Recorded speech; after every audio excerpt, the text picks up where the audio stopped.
Hello. आज हम करने जा रहे हैं क्लास 11th का पॉलिटिक्स का ये चैप्टर है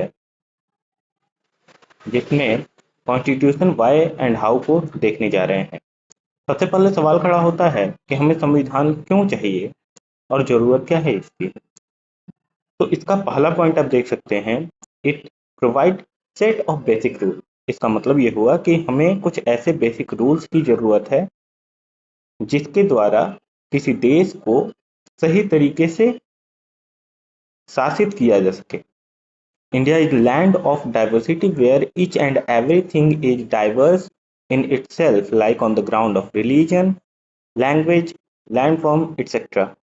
तो भाई सबसे पहले बात यह है कि भारत जैसा देश जहाँ पे इतनी ज़्यादा विविधता है, जिसको हम अपने आप में सकारात्मक रूप में देखते हैं, पॉजिटिव तौर पे देखते हैं कि हमारे देश में इतनी विविधताएं हैं और इस बात से हम खुश होते हैं।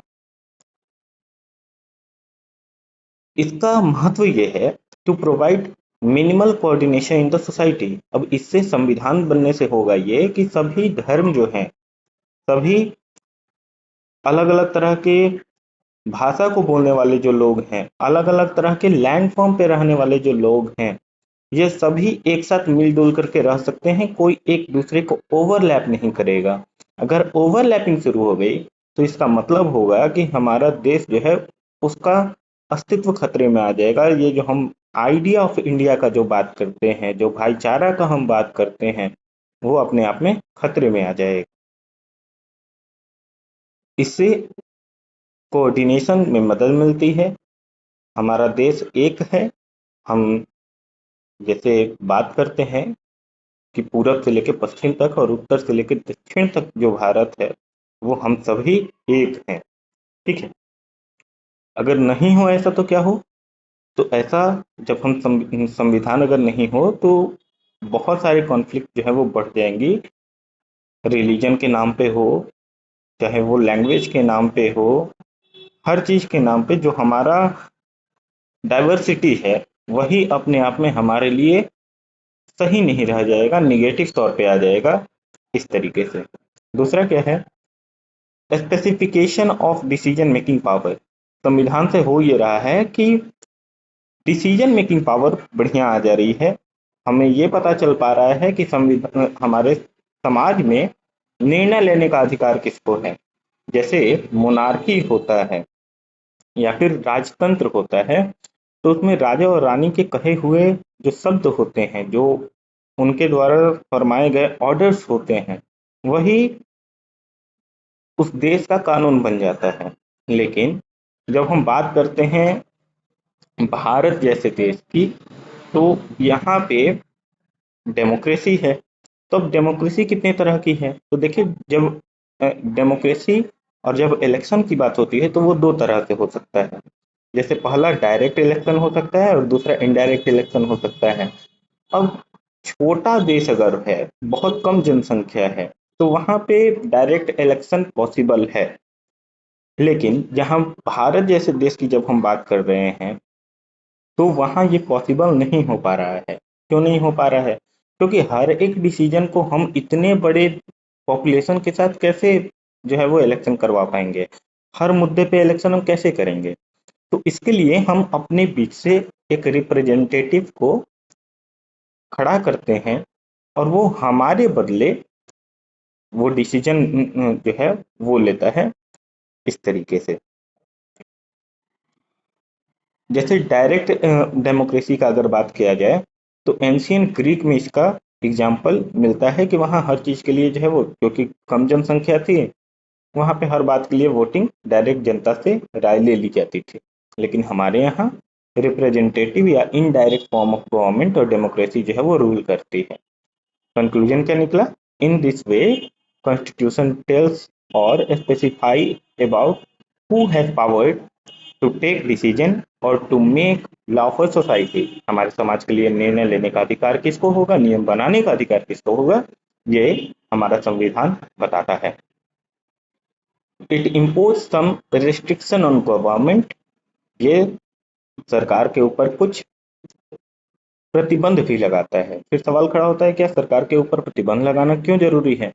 तो इसको इस तरीके से समझा सकता है कि कोई भी अगर सरकार को अगर हम बहुत ज़्यादा शक्ति अगर हम दे देते हैं, तो वो जनता के लिए वेलफेयर का काम नहीं करेगी। ठीक है। जैसे एक छोटा सा बच्चा को भी अगर बोला जाए, उसके हाथ में अगर एक डंडा दे दिया जाए या फिर कुछ इस तरीके से दे दिया जाए, तो वो जब कहीं जाएगा तो वो प्लांट्स को भी आप देखेंगे कि उसको जो है वो क्षतिग्रस्त करना शुरू कर देता है, प्लांट को बेमतलब के मारेगा, बिना मतलब का जो है वो खराब करने का कोशिश करेगा। तो इसी तरीके से सरकार को भी हम बहुत ज़्यादा अगर शक्ति दे दें, तो वो समाज के लिए अच्छा काम नहीं करेगी, खराब काम करना शुरू कर देगी। और यही तो डर था जिसके कारण हम सभी ने डेमोक्रेसी को अपनाया था। राजतंत्र में हमने यही तो एक्सपीरियंस किया था कि राजा जो है वो अपना तानाशाही करने लगता है और उसका भुगतान जनता को करना पड़ जाता है। तो फिर सवाल खड़ा होता है, क्या सरकार के ऊपर रिस्ट्रिक्शन लगाना जरूरी है, उनकी शक्तियों पर रिस्ट्रिक्शन लगाना जरूरी है? इसका जवाब सही है, उसका जवाब है हाँ। तो हम ऐसा कैसे करते हैं? तो हमारे संविधान में सबसे आसान तरीका अपनाया गया है कि हम अपनी जनता को कुछ ऐसे अधिकार दे देते हैं, उसको कॉन्स्टिट्यूशन में मेंशन कर देते हैं, जो कि गवर्नमेंट उसके ऊपर रूल नहीं बना सकती। जैसे हमारे संविधान में फंडामेंटल राइट जो है, ठीक है, वो सीधे सीधे इस बात को का ही दिशा निर्देश देता है कि सरकार इसके ऊपर जो है वो कोई प्रतिबंध नहीं लगा सकती है, लेकिन वो एब्सोल्यूट नहीं है। इनकेस जब नेशन पर बन आए, जैसे कोई वार का सिचुएशन हो या फिर कोई पेंडेमिक का सिचुएशन हो या फिर कोई अगर नेशनल थ्रेट अगर हो, राज्य अगर देश का ही अगर हम बात करें, उसके अस्तित्व पे ही अगर खतरा आ जाए, तो उस फंडामेंटल राइट को भी संविधान के अनुच्छेद का प्रयोग करते हुए ही रोक दिया जाता है। जैसा कि अभी कोरोना वायरस जब स्प्रेड हो रहा था, तो हम अपने देश की जनता को बचाने के लिए ही उनके ऊपर रेस्ट्रिक्शन लगाएं। जैसे हमारा संविधान तो फंडामेंटल राइट देता है कि हम कहीं भी घूम सकते हैं, कहीं भी जाने के लिए आ जाते हैं, लेकिन कोविड-19 जो आया, इसमें हम सभी ने एक्सपीरियंस किया था कि हम घर से बाहर नहीं निकल पा रहे थे। अगर निकल रहे थे, तो अगर कोई गैर जरूरी काम के लिए अगर कोई व्यक्ति निकल रहा था, तो जितने भी हमारे फोर्सेस थे, जो आर्मी के जवान थे या फिर पुलिस थी, वो इस बात को इंश्योर कर रही थी कि आप घर में रहें। ठीक है। तो कहीं ना कहीं हमारा फंडामेंटल राइट उस समय तो रेस्ट्रिक्ट हो रहा था, लेकिन वो क्योंकि जरूरी था, हमारे राज्य के लिए जरूरी था, हमारे देश के लिए जरूरी था, हमारे सिटीजन्स को बचाने के लिए जरूरी था, उसके अस्तित्व को बचाने के लिए जरूरी था। तो इस केस में हम फंडामेंटल राइट को भी रोक सकते हैं। वार का सिचुएशन हो तो फंडामेंटल राइट हमारा जो है उस समय भी रुक जाता है। तो ये कुछ कंडीशन है जिसमें सरकार जो है आपके फंडामेंटल राइट को भी रोक सकती है, और इसी को हम इमरजेंसी का सिचुएशन बोलते हैं। तो इसका कंक्लूजन क्या निकला? Constitution also have some also made some limitation on power of government. तो ये सरकार के ऊपर कुछ रिस्ट्रिक्शन जो है वो लगाती है, कुछ लिमिटेशन लगाती है, इसको हम देख सकते हैं। चौथा पॉइंट ये हुआ कि संविधान इसलिए भी जरूरी है, it provide some goals to the government to fulfil. अब देखिए सीधा सा बात है, कुछ ऐसे गोल्स हमारे सरकार को दिए जाएं जो समाज के लिए जरूरी है, क्योंकि हमारे समाज में बहुत सारी, अब जहाँ पे बहुत सारा डाइवर्सिटी है वहाँ पे बहुत सारे हमारे पास चैलेंज भी है। जैसे हर धर्म में कुछ ऐसे ग्रुप बने हुए हैं, जैसे कास्टिज्म का अगर हम बात कर लें, तो ये सभी हमारे समाज के लिए खतरनाक है, या फिर हम ये कह सकते हैं कि इसको लेकर के बहुत ज्यादा डिस्क्रिमिनेशन होता है। हम इंसान को इंसान ही नहीं समझते हैं।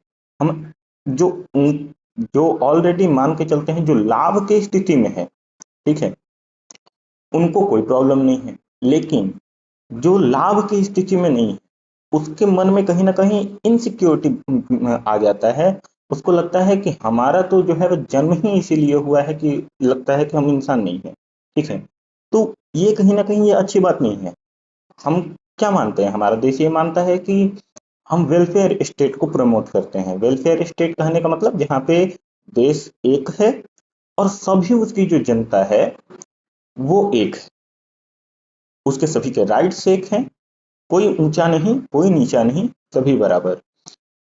तो ये बोलना बहुत आसान है, इसको रियल में मेंटेन करना बहुत ही मुश्किल काम है। तो हमारी सरकार ये कोशिश करती है, हमारा संविधान ये प्रयास करता है कि हमारी सरकार को इतना सशक्त बनाया जाए, कुछ पावर दिए जाए ताकि उसके लिए कुछ निर्णय ले सके। तो सरकार को डीपीएसपी में, जो कि हमारे संविधान के चौथे भाग में मेंशन है, ये सभी अधिकार देते हैं, ऐसे पावर्स देते हैं कि इन जो सोशल इविल्स हैं, ये जो समाज में कुरीतियां हैं, इनको ठीक किया जा सके। ठीक है, तो यहाँ पे हमने माइंड मैप के थ्रू जो है वो समझाने का कोशिश किया है। सबसे पहले फॉर बेसिक रूल और मिनिमल कोऑर्डिनेशन और हार्मोनी के लिए जरूरी है। मिनिमल कोऑर्डिनेशन कहने का मतलब है कि हम कहीं ना कहीं एक समाज को जोड़ पाए। डिसीजन मेकिंग का मतलब हुआ कि नियम और कानून कौन बनाएगा। रेस्ट्रिक्शन ऑन गवर्नमेंट, जो कि हम अभी अभी देख चुके हैं फंडामेंटल राइट के तौर पे लिमिटेशन को। और प्रोवाइड गोल टू गवर्नमेंट, जिसको हम डीपीएसपी में रखे हुए हैं। हमारा संविधान उसका चौथे भाग में डीपीएसपी के तौर पे बताता है कि हमारे सरकार को कौन कौन से वेलफेयर स्कीम जो है वो लेनी चाहिए। जैसे आप सभी जानते हैं कि बहुत सारे वेलफेयर स्कीम जो है वो आती रहती हैं, जैसे ओबीसी को लेकर के हो या मतलब किसी भी सेक्शन को लेकर के, ओबीसी ओबीसी हो, एससी एसटी हो, तो सरकार का ये भी तो दायित्व है ना कि जो लाभ की स्थिति में नहीं है उसको कम से कम बराबर की स्थिति में तो लेके आए। ठीक है, तो इसके लिए जो बहुत अब ज्यादा गरीब है उसको पहले ही अगर हम कंपेयर करें, हम इसको ऐसे समझ सकते हैं, जैसे मान के चलते हैं कि कोई व्यक्ति एक है, वो किसी ने कोई गुनाह किया और वो सेम क्राइम किया और दो लोगों ने किया। एक जो है वो बहुत ज्यादा अमीर है और दूसरा जो है वो बहुत ज्यादा गरीब है। जो गरीब है उसका हर दिन 100 रुपया वो कमाता है और दूसरा जो है वो हर दिन का 1 लाख रुपया कमाता है। अब यहाँ पे समझने लायक चीज ये है कि अगर हम इक्वली, अगर हम दोनों को अगर कह दे कि दोनों को क्या भाई, तो 4,000 रुपए देना है पेनल्टी के तौर पे, जरा सोच करके देखा जाए, जो 100 रुपये कमा रहा है उसके लिए तो ये बहुत बड़ी बात हो जाएगी। 4,000 जो है वो रुपया देना है पेनल्टी के तौर पे। वही दूसरे तरफ जो 4 लाख रुपए, अगर कुछ कई लाख रुपया अगर वो कमा रहा है या कुछ हजार रुपया अगर वो कमा रहा है पर डे का, तो उसके लिए कोई बहुत बड़ी बात नहीं है। तो इसलिए हम, हमारा संविधान इन चीज को भी सुनिश्चित करता है और वेलफेयर स्टेट में ये चीजें देखना जरूरी है। और यही, हम ऐसा नहीं कह सकते कि इन चीजों को ग्राउंड लेवल पे इम्प्लीमेंट नहीं होता है। जैसे लड़कियों को बिहार में हर स्टेज पे, 10th हो, 12th हो या फिर ग्रेजुएशन हो, हर जगह जो है वो सरकार पैसा मुहैया करती है। जो अच्छे स्टूडेंट हैं, जिनका क्वालिफाई हुआ है, बढ़िया है, वो सभी लोग के लिए स्कीम आती है। क्यों आती है? क्योंकि पहले से मेल डोमिनेट सोसाइटी रही है, महिलाओं को बोझ माना जाता रहा है। तो सरकार का ये दायित्व है कि जेंडर इक्वलिटी ले आए। इस तौर पे सरकार के पास इतना पावर भी, हम ये नहीं कह सकते कि नहीं, पुरुष ये नहीं कह सकता कि आप जो है वो डिस्क्रिमिनेटरी ला ले आ रहे हैं, नहीं, क्योंकि आपका समाज ही ऑलरेडी इस तरीके से है कि आपने इनको बोझ मान रखा है। तो सरकार का ये दायित्व बन जाता है कि आप जिनको बोझ माने उनको पैसा दे दे। ठीक है, उनको हर तरह की स्कीम दे। ठीक है, जैसे आरक्षण ज्यादा मिल जाता है। ठीक है, तो इस तरीके से आगे। अब सवाल खड़ा होता है कि संविधान है क्या? The constitution is a written document by which government is elected और रन। तो सबसे पहले संविधान ये बताता है कि सरकार चुनी कैसे जाएगी। ठीक है, वो कैसे काम करेगी। This document include rule and regulation which determine the power of legislature, executive and judiciary of the society. इसका मतलब ये हुआ कि संविधान ये पावर देता है लेजिस्लेचर को नियम बनाने का, एग्जीक्यूटिव उसको पालन करने का और जुडिशरी न्याय को सुनिश्चित करने का। It also frame the political structure, जैसे हमारे देश में कई स्तर पे सरकार है, फिर अलग अलग ऑर्गेन्स हैं उसके काम करने के लिए। तो ये सभी पॉलिटिकल स्ट्रक्चर भी कॉन्स्टिट्यूशन देता है। यही नहीं, रिलेशन कैसा हो एक सिटीजन का और राज्य का, ये भी सुनिश्चित कॉन्स्टिट्यूशन ही करता है। Why some constitutions are effective while some are ineffective? सवाल खड़ा होता है कि कुछ संविधान बहुत अच्छे हो जाते हैं, कुछ जो है वो अच्छे नहीं हो पाते हैं। तो इसके लिए 3 चीजें हैं। सबसे पहले, वो संविधान बना किस स्थिति में है। दूसरा, कौन उसको बनाया है। और तीसरा, वो अपने आप में किस तरह का संविधान है। क्या वो डिस्क्रिमिनेटरी पॉलिसीज को लागू करता है, किसी एक व्यक्ति के लिए दूसरा नियम, दूसरे के लिए दूसरा नियम। तो इस तरीके से ये 3 चीजें हैं जो कि ये सुनिश्चित करती हैं कि संविधान इफेक्टिव है या इनइफेक्टिव है।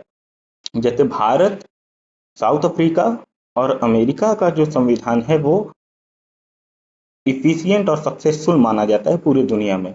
क्यों? क्योंकि सबसे पहला पॉइंट इसमें देखा जाए कि ये सभी तीनों ही जो संविधान हैं ये फ्रीडम स्ट्रगल के बाद बनाए गए हैं।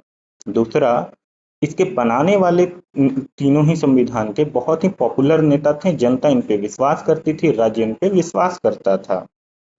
तीसरा, ये समाज के लिए वेलफेयर स्टेट को प्रमोट करते हैं, किसी एक के लिए दूसरा और दूसरे के लिए तीसरा इस तरह का कोई नियम नहीं बनाते।